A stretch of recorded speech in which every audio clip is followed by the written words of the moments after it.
Para sa Eat Bulaga under TVJ Facebook page na may 2.8 million followers at sa Eat Showtime naman po na may 18 million followers.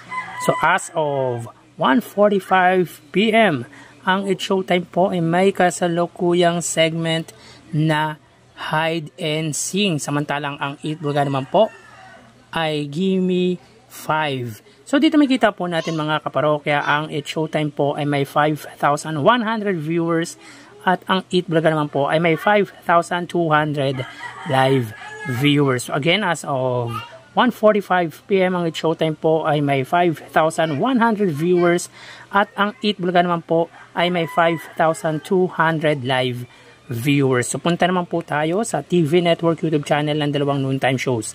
Para po si Eat Showtime, under po yan sa GMA Network YouTube channel na may 37.5 million. At ang Eat Bulaga naman po under Eat Bulaga TV5 Philippines na may kasalukuyang subscribers na 2.22 million subscribers. So as of 1:46 PM, ang Eat Showtime under GMA Network YouTube channel, sila po ay may 18,000 viewers. Ang Eat Bulaga naman po under TV5, sila po ay may 28,000 live viewers. So again, as of 1:46 PM, ang Eat Showtime po under GMA Network, sila po ay may 18,000 live viewers at ang Eat Bulaga under TV5 ay may 28,000 live viewers. So mapunta naman po tayo mga kaparokya sa main YouTube channel ng dalawang noontime shows.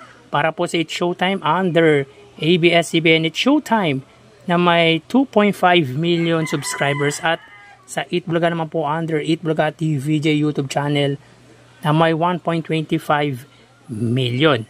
So as of 1:46 PM, ang Eat Showtime, sila po ay may 67,000 viewers.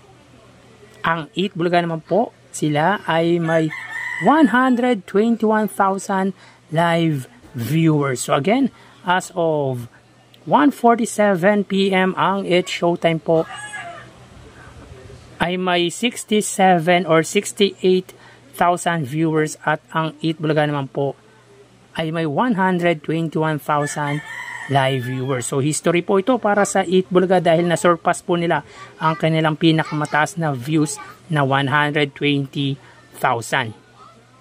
So bali ang total na nakuha po ng dalawang noontime shows ay, mga kaparokya, ang total na nakuha po ng Eat Showtime ay 91,000 viewers.